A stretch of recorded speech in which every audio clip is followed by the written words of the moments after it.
Once more! Once more! Once more!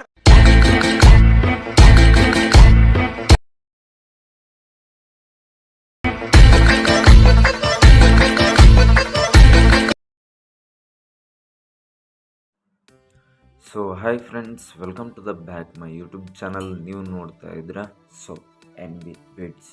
So ಇವತ್ತಿನ ಒಂದು ವಿಡಿಯೋದಲ್ಲಿ ಏನು ತಿಳಿಸ್ಕೊಡ್ತಾ ಇದ್ದೀನಪ್ಪ ಅಂತಂದರೆ, ನೀವು ಇವಾಗಲೇ ಮೇಲೆ ನೋಡ್ಕೊಂಬಂದ್ರಲ್ಲ, ಆ ರೀತಿ ಒಂದು ವಿಡಿಯೋನ ಕ್ರಿಯೇಟ್ ಮಾಡೋದಕ್ಕಿಂತ ನಾನು ಇವತ್ತಿನ ಒಂದು ವಿಡಿಯೋದಲ್ಲಿ ತಿಳಿಸ್ಕೊಡ್ತಾ ಇದ್ದೀನಿ. ಸೊ ಆ ರೀತಿ ಒಂದು ವಿಡಿಯೋನ ಕ್ರಿಯೇಟ್ ಮಾಡ್ಕೋಬೇಕಾದ್ರೆ ಫಸ್ಟ್ ನೀವು IMAJES ಆ್ಯಪ್ನ ಡೌನ್ಲೋಡ್ ಮಾಡ್ಕೊಂಬಿಟ್ಟು ಹಂಗೆ ಓಪನ್ ಮಾಡ್ಕೋಬೇಕಾಗತ್ತೆ. ಓಪನ್ ಮಾಡ್ಕೊಂಬಿಟ್ಟು ಇಲ್ಲಿ ಕೆಳಗೆ ನೀವು ನೋಡ್ತಾ ಇರ್ಬೋದು ಪ್ರಾಜೆಕ್ಟ್ಸ್ ಅಂತ ಆಪ್ಷನ್ ಇದೆಲ್ಲ, ಆಪ್ಷನ್ನ ಕ್ಲಿಕ್ ಮಾಡ್ಕೋಬೇಕಾಗುತ್ತೆ. ಕ್ಲಿಕ್ ಮಾಡ್ಕೊಂಡ್ಮೇಲೆ ನೋಡ್ತಾ ಇರ್ಬೋದು BEATZ ಪ್ರಾಜೆಕ್ಟ್ ಒಂದು, shakeeffect ಪ್ರಾಜೆಕ್ಟ್ ಒಂದು, ಟೋಟಲ್ ಆಗಿ 2 ಪ್ರಾಜೆಕ್ಟ್ ಇರ್ತವೆ. ಒಂದು 2 ಪ್ರಾಜೆಕ್ಟ್ ನಿಮಗೆ ಎಡಿಟಿಂಗ್ ಮಾಡ್ಕೊಳ್ಳೋದಕ್ಕೆ ಬೇಕಾಗ್ತವೆ. ಸೊ ಹಂಗೆ ಫುಲ್ ಪ್ರಾಜೆಕ್ಟ್ನ ಕೂಡ ನಾನು ನನ್ನೊಂದು ಡಿಸ್ಕ್ರಿಪ್ಷನಲ್ಲಿ ಈ ಒಂದು 3 ಪ್ರಾಜೆಕ್ಟ್ನ ನನ್ನ ಒಂದು ಡಿಸ್ಕ್ರಿಪ್ಷನಲ್ಲಿ ಲಿಂಕ್ ಕೊಟ್ಟಿರ್ತೀನಿ. BEATZ project, shakeeffect project, full ಪ್ರಾಜೆಕ್ಟನ್ನು ನಾನು ಒಂದು ಡಿಸ್ಕ್ರಿಪ್ಷನಲ್ಲಿ ಕೊಟ್ಟಿರ್ತೀನಿ. ಸೊ ನಿಮ್ಮ ಒಂದು IMAJESಗೆ ಇಂಪೋರ್ಟ್ ಮಾಡ್ಕೋಬೇಕಾಗತ್ತೆ.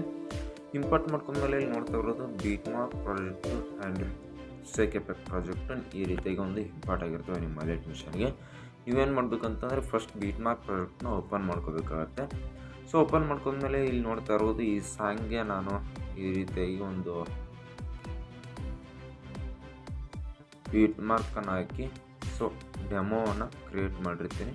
ಸೊ ನೀವೇನು ಮಾಡಬೇಕು ಅಂತಂದರೆ ಇಲ್ಲಿ ಫೋಟೋನ ಹಾಕೋಬೇಕಾಗುತ್ತೆ. ಫೋಟೋನ ಹಾಕೋಬೇಕು ಅಂತಂದರೆ ಕೆಳಗಡೆ ಪ್ಲಸ್ ಐಕಾನ್ ಮೇಲೆ ಕ್ಲಿಕ್ ಮಾಡಿಕೊಂಡು ಮೀಡಿಯಾ ಕ್ಲಿಕ್ ಮಾಡಿಕೊಂಡು ಸೊ ನಿಮಗೆ ಬೇಕಾಗಿರ್ತಕ್ಕಂಥ ಫೋಟೋನ ಹಾಕೋಬೇಕಾಗುತ್ತೆ. ಸೊ ನಾ ಈ ಒಂದು ಫೋಟೋನ ಹಾಕೊಂಡ್ಬಿಟ್ಟು ಮೇಲ್ಗಡೆಗೆ 3 ಡಾಟ್ ಮೇಲೆ ಕ್ಲಿಕ್ ಮಾಡ್ಕೊಂಡ್ಬಿಟ್ಟು 5ನೇ ಆಪ್ಷನ್ ಹಾಕೊಂಡ್ಬಿಟ್ಟು ಲಾಸ್ಟ್ BEATZ ಬಂದುಬಿಟ್ಟು ಸೊ ಫುಲ್ಲಾಗಿ ಫೋಟೋನ ಇಟ್ಕೊತೀನಿ. Next first BEATZ and second BEATZ ಬಂದುಬಿಟ್ಟು ಫೋಟೋನ ಕ್ಲಿಕ್ ಮಾಡ್ಕೊಂಡು ಕಟ್ ಮಾಡ್ಕೊತೀನಿ. ಹಂಗೆ ಥರ್ಡ್ BEATZ ಬಂದುಬಿಟ್ಟು ಫೋಟೋನ ಕ್ಲಿಕ್ ಮಾಡ್ಕೊಂಡು ಕಟ್ ಮಾಡ್ಕೊತೀನಿ. ಹಂಗೆ ಫೋರ್ತ್ BEATZ ಬಂದುಬಿಟ್ಟು ಫೋಟೋನ ಕ್ಲಿಕ್ ಮಾಡ್ಕೊಂಡು ಕಟ್ ಮಾಡ್ಕೊತೀನಿ. ಇದೇ ರೀತಿಯಾಗಿ ಇಲ್ಲಿರ್ತಕ್ಕಂಥ ಅಷ್ಟು BEATZಗಳಿಗೆ ಹೋಗ್ಬಿಟ್ಟು ಫೋಟೋಸ್ಗಳನ್ನ ಕಟ್ ಮಾಡಿ ಇಟ್ಕೋಬೇಕಾಗತ್ತೆ. ಇಲ್ಲಿ ನೋಡ್ತಾ ಇರ್ಬೋದು ನಾನು ಕೂಡ ಕಟ್ ಮಾಡ್ತಾಯಿದ್ದೀನಿ. ಈ ರೀತಿಯಾಗಿ ಕಟ್ ಮಾಡ್ಕೊಂಡು ನೆಕ್ಸ್ಟ್ ಏನು ಮಾಡಬೇಕು ಅಂತಂದರೆ ಫ್ರೆಂಡ್ಸ್ ಬ್ಯಾಕ್ ಆಗಬೇಕಾಗುತ್ತೆ. ಬ್ಯಾಕ್ ಆಗಿಬಿಟ್ಟು ಕೆಳಗಡೆ ನೋಡ್ತಾ ಇರ್ಬೋದು ಇಲ್ಲಿ shakeeffect ಪ್ರಾಜೆಕ್ಟ್ ಇದೆಯಲ್ಲ, ಈ ಪ್ರಾಜೆಕ್ಟ್ನ ಕ್ಲಿಕ್ ಮಾಡ್ಕೋಬೇಕಾಗುತ್ತೆ. ಕ್ಲಿಕ್ ಮಾಡ್ಕೊಂಡ್ಮೇಲೆ ಫಸ್ಟ್ನೇ ಒಂದು shakeeffectನ ನೋಡ್ತಾ ಇರ್ಬೋದು. ಈ ಫೋಟೋಗೆ ನಾವು shakeeffectನ ಹಾಕಿರ್ತೀವಿ. ಸೊ ಇಲ್ಲಿ ಅದೇ ರೀತಿ ಈ ಫೋಟೋಸ್ಗಳಿರ್ತವೆ. ಸೊ ಈ ಒಂದು ಫೋಟೋಸ್ಗಳಿಗೆ ನಾವು shakeeffectನ ಹಾಕಿ ಆಲ್ರೆಡಿ ಫಿಕ್ಸ್ ಮಾಡಿರ್ತೀವಿ. ಸೊ ನೀವೇನು ಮಾಡ್ಬೇಕಂತಂದರೆ ಈ ಒಂದು ಫಸ್ಟ್ನೇ ಫೋಟೋ ಮೇಲೆ ಕ್ಲಿಕ್ ಮಾಡ್ಕೊಂಬಿಟ್ಟು ಕೆಳಗಡೆ ಎಫೆಕ್ಟ್ಸ್ ಮೇಲೆ ಕ್ಲಿಕ್ ಮಾಡಿಕೊಂಡು 3 ಡಾಟ್ ಮೇಲೆ ಕ್ಲಿಕ್ ಮಾಡ್ಕೊಂಬಿಟ್ಟು ಕಾಪಿ ಎಫೆಕ್ಟ್ಸ್ ಅಂತೆಲ್ಲ ಕ್ಲಿಕ್ ಮಾಡ್ಕೊಂಬಿಟ್ಟು ಬ್ಯಾಕ್ ಆಗಬೇಕಾಗುತ್ತೆ. ಬ್ಯಾಕ್ ಆಗಿಬಿಟ್ಟು ಮೇಲ್ಗಡೆ ನೋಡ್ತಾ ಇದ್ರಲ್ಲ BEATZ ಪ್ರಾಜೆಕ್ಟ್, ಈ ಪ್ರಾಜೆಕ್ಟ್ನ ಕ್ಲಿಕ್ ಮಾಡ್ಕೊಂಬಿಟ್ಟು ಸೊ ಫಸ್ಟ್ನೇ ಫೋಟೋಕ್ಕೆ ಬಂದುಬಿಟ್ಟು ಕೆಳಗಡೆ ಎಫೆಕ್ಟ್ಸ್ ಮೇಲೆ ಕ್ಲಿಕ್ ಮಾಡಿಕೊಂಡು 3 ಡಾಟ್ ಮೇಲೆ ಕ್ಲಿಕ್ ಮಾಡ್ಕೊಂಬಿಟ್ಟು ಪೇಸ್ಟ್ ಎಫೆಕ್ಟ್ಸ್ ಅಂತೆಲ್ಲ ಕ್ಲಿಕ್ ಮಾಡ್ಕೋಬೇಕಾಗುತ್ತೆ. ಸೊ ಕ್ಲಿಕ್ ಮಾಡ್ಕೊಂಬಿಟ್ಟು ಮತ್ತೆ ನಾವು ಬ್ಯಾಕ್ ಆಗಬೇಕಾಗುತ್ತೆ.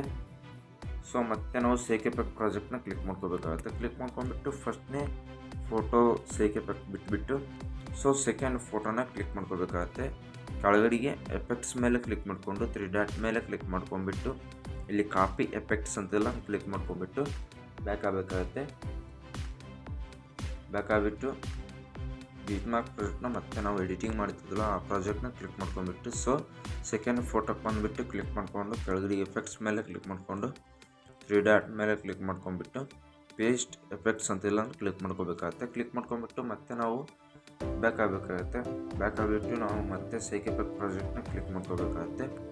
ಸೊ ಕ್ಲಿಕ್ ಮಾಡ್ಕೊಂಬಿಟ್ಟು 3ನೇ shakeeffectಗೆ ಬಂದುಬಿಟ್ಟು ಈ ಒಂದು ಫೋಟೋ ಮೇಲೆ ಕ್ಲಿಕ್ ಮಾಡ್ಕೊಂಬಿಟ್ಟು ಕೆಳಗಡೆ ಎಫೆಕ್ಟ್ಸ್ ಮೇಲೆ ಕ್ಲಿಕ್ ಮಾಡಿಕೊಂಡು 3 ಡಾಟ್ ಮೇಲೆ ಕ್ಲಿಕ್ ಮಾಡ್ಕೊಂಬಿಟ್ಟು ಇಲ್ಲಿ ಕಾಪಿ ಎಫೆಕ್ಟ್ಸ್ ಅಂತೆಲ್ಲ ಕ್ಲಿಕ್ ಮಾಡ್ಕೋಬೇಕಾಗುತ್ತೆ. ಕ್ಲಿಕ್ ಮಾಡ್ಕೊಂಬಿಟ್ಟು ಮತ್ತೆ ನಾವು ಬ್ಯಾಕ್ ಆಗಬೇಕಾಗುತ್ತೆ. ಬ್ಯಾಕ್ ಆಗಿಬಿಟ್ಟು ಎಡಿಟಿಂಗ್ ಮಾಡ್ತಾಯಿದ್ವಲ್ಲ BEATZ ಪ್ರಾಜೆಕ್ಟು, ಆ ಪ್ರಾಜೆಕ್ಟಿಗೆ ಬಂದುಬಿಟ್ಟು ಸೊ 3ನೇ ಫೋಟೋಕ್ಕೆ ಬಂದುಬಿಟ್ಟು ಫೋಟೋನ ಕ್ಲಿಕ್ ಮಾಡಿಕೊಂಡು ಕೆಳಗಡೆ ಎಫೆಕ್ಟ್ಸ್ ಮೇಲೆ ಕ್ಲಿಕ್ ಮಾಡ್ಕೊಂಬಿಟ್ಟು ಮತ್ತೆ ನಾವು 3 ಡಾಟ್ ಮೇಲೆ ಕ್ಲಿಕ್ ಮಾಡ್ಕೊಂಬಿಟ್ಟು ಪೇಸ್ಟ್ ಎಫೆಕ್ಟ್ಸ್ ಅಂತೆಲ್ಲ ಕ್ಲಿಕ್ ಮಾಡ್ಕೋಬೇಕಾಗುತ್ತೆ. ಕ್ಲಿಕ್ ಮಾಡ್ಕೊಂಬಿಟ್ಟು ಇದೇ ರೀತಿಯಾಗಿ ಇಲ್ಲಿರ್ತಕ್ಕಂಥ ಅಷ್ಟು ಫೋಟೋಸ್ಗಳಿಗೆ shakeeffectನ ಹಾಕೋಬೇಕಾಗತ್ತೆ. ನಾನೇನಾದರೂ ಹಾಕೊಳ್ಳೋದು ಹೇಳ್ಕೊಂತ ಕುಂತು ಬಂದರೆ ವಿಡಿಯೋ ಲೆಂತ್ ಆಗುತ್ತೆ. ಸೊ ಆದ್ದರಿಂದ ನಾನು ವಿಡಿಯೋನ ಸ್ಕಿಪ್ ಮಾಡ್ತಾಯಿದ್ದೀನಿ ಫ್ರೆಂಡ್ಸ್. ಸೊ ಫ್ರೆಂಡ್ಸ್ ಇಲ್ಲಿ ನೋಡ್ತಾ ಇರ್ಬೋದು ಈ ರೀತಿಯಾಗಿ ಫೋಟೋಸ್ಗಳಿಗೆ shakeeffectನ ಹಾಕೋಬೇಕಾಗುತ್ತೆ. ಸೊ ಈ ರೀತಿಯಾಗಿ ಫೋಟೋಸ್ಗಳಿಗೆ shakeeffectನ ಹಾಕೊಂಡ್ಬಿಟ್ಟು ಮೇಲ್ಗಡೆ ನಾವು ಇಲ್ಲಿ ನೋಡ್ತಾ ಇರ್ಬೋದು ಎಕ್ಸ್ಪೋರ್ಟ್ ಮಾಡ್ಕೊಳೋ ಆಪ್ಷನ್ ಕೊಟ್ಟಿದ್ದಾರೆ. ಸೊ ಕ್ಲಿಕ್ ಮಾಡ್ಕೊಂಡ್ಬಿಟ್ಟು ಇಲ್ಲಿ ನನ್ನ ಒಂದು ವಿಡಿಯೋ ಕ್ವಾಲಿಟಿ 1080p ಆಗಿರುತ್ತೆ. ಸೊ ಈ ಒಂದು ವಿಡಿಯೋನ ಕ್ವಾಲಿಟಿ ಇಟ್ಕೊಂಡ್ಬಿಟ್ಟು ನಾನು ಎಕ್ಸ್ಪೋರ್ಟ್ ಮಾಡ್ಕೊತೀನಿ. ಸೊ ನಿಮ್ಮ ಫೋನ್ ಮೇಲೆ ನಿಮ್ಮ ಒಂದು ಕ್ವಾಲಿಟಿ ಡಿಪೆಂಡ್ ಆಗಿರುತ್ತೆ, ಹಂಗೆ ನಿಮ್ಮ ಹೈಲೈಟ್ ಮೋಷನ್ ಮೇಲೇನೂ ಕೂಡ ಡಿಪೆಂಡ್ ಆಗಿರುತ್ತೆ ಅಂತ ಹೇಳ್ತಾ, ಸೊ ಹಂಗೆ ಇವತ್ತಿನ ಒಂದು ವಿಡಿಯೋ ಇಷ್ಟ ಆಗಿದ್ರೆ ಸಬ್ಸ್ಕ್ರೈಬ್ ಆಗಿ ಹಂಗೆ ಬೆಲ್ಲೈಕನ್ ಆಲ್ ಇಟ್ಕೊಳ್ಳಿ. ಹಂಗೆ ವಿಡಿಯೋ ಇಷ್ಟ ಆಗಿದ್ರೆ ಲೈಕ್ ಕೂಡ ಮಾಡಿ ಅಂತ ಹೇಳ್ತಾ, ಹಂಗೆ ಶೇರ್ ಕೂಡ ಮಾಡಿ. ಎಲ್ಲರೂ ನಿಮ್ಮ ಫ್ರೆಂಡ್ಸ್ ಕೂಡ ಮಾಡ್ಕೋಬೋದು ಈ ರೀತಿಯಾಗಿ ಒಂದು ವಿಡಿಯೋ ಎಡಿಟಿಂಗನ್ನು ಅಂತ ಹೇಳ್ತಾ. ಸೊ ಇದೇ ರೀತಿಯಾಗಿ ನೀವು ಕೂಡ ವಿಡಿಯೋನ ಎಡಿಟಿಂಗ್ ಮಾಡ್ಕೊಳ್ಳಿ ಅಂತ ಹೇಳ್ತಾ, ಸೊ ಮತ್ತೆ ಚೆನ್ನಾಗಿರೋ ಒಂದು ವಿಡಿಯೋನ ತೊಗೊಂಬರ್ತೀನಿ friends. So thank you for watching friends, bye.